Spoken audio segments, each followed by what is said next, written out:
All right, so I've got the brand new Tesla Model 3 Performance here. Just checking this thing out. This one's only got about 100 miles on it, and it's fresh from Tesla. This thing's really cool looking. It's a big step up from the old Model 3. It's been the same since 2025, so it's not brand new.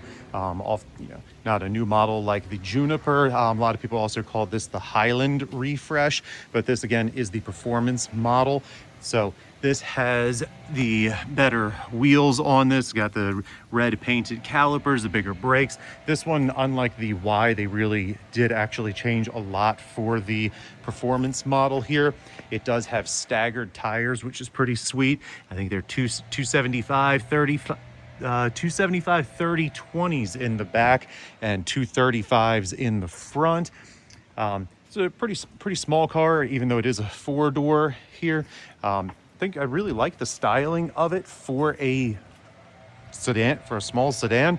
It's got a very aggressive kind of splitter here on the back for aero that I like.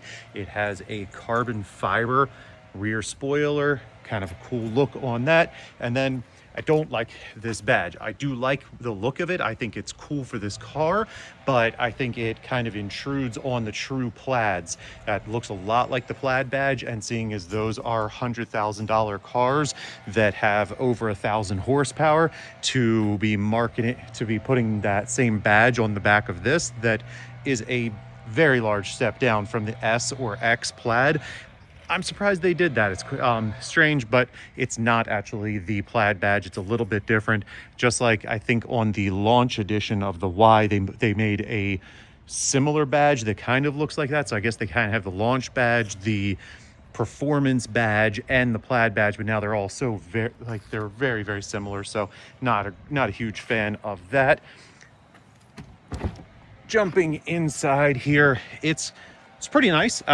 I like it. There's carbon fiber on the dash here, leather seats, a little bit of Alcantara looks like here. It's pretty nice, but it's small. So if you're comparing it to I do a lot of reviews of full-size SUVs, and I just recently drove the Tesla Cybertruck. That's what led me to give this a try. But the Cybertruck is just way bigger and better on the inside, really.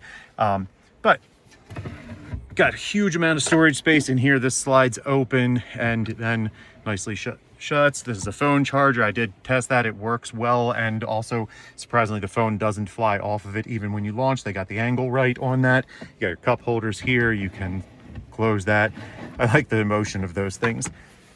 Then of course you can open this up. You have more in there. Rear screen back here, can't see too much of that. This is very cool. You can pop the hood. Doesn't actually open, it just pops, but it displays that it opened.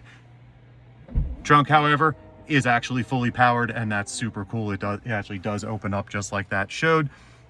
Lots of cool stuff on the screen here. It's the usual Tesla interface, so it's got everything you can imagine that you can change and play with, and it's all very intuitive and works great. No driver's display on the Model 3 or the Model Y or the Cybertruck. It's just the S and the X that get a driver's display. I don't miss it as much as I thought I was going to, but I still wish that it did have one. Regular rear view mirror, no digital rear view mirror. Big sunroof in here, pretty cool. Again, there's another little touch. They have the bucket seats with what kind of looks like the plaid badge on them, but again, it's not a plaid.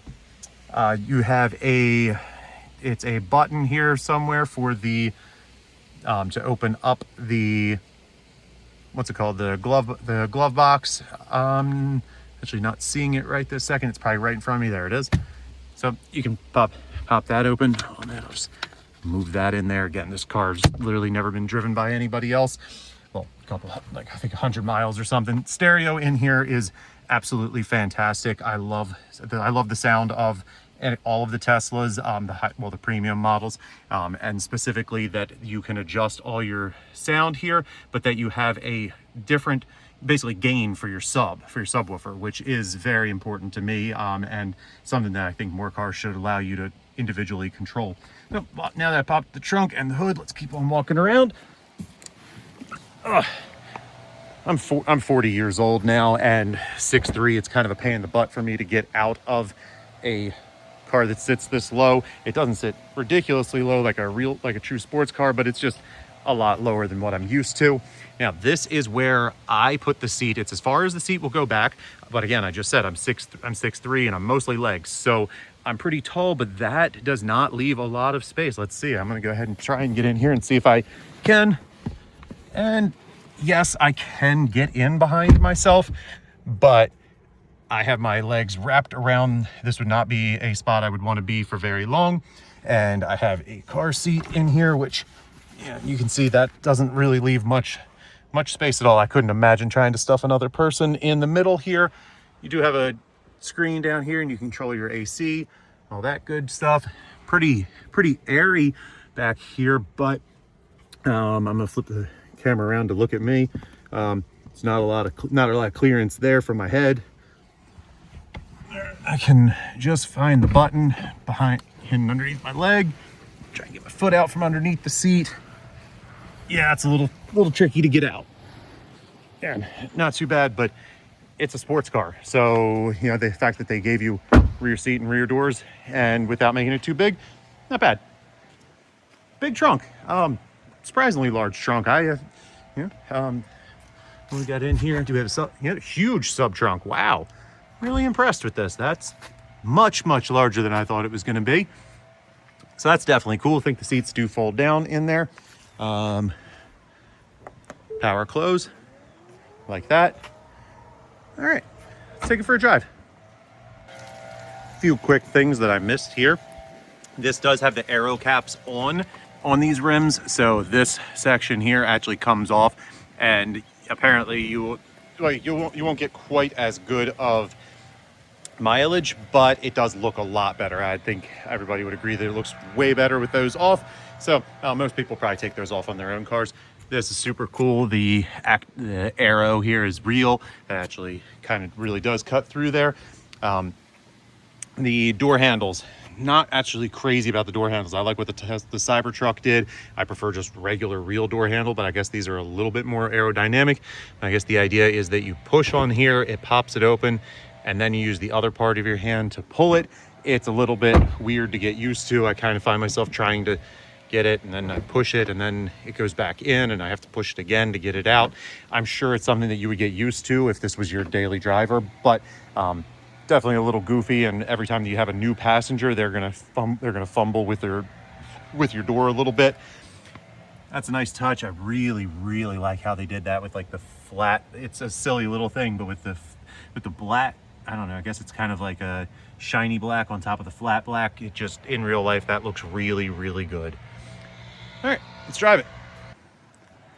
Actually, I just said, let's take it for a drive. I forgot to go up and look at the frunk. Sorry, there's leaves falling on this thing as we're speaking. Not much to be said for that. Kind of another spot to put things. It's small. All right, it is what it is.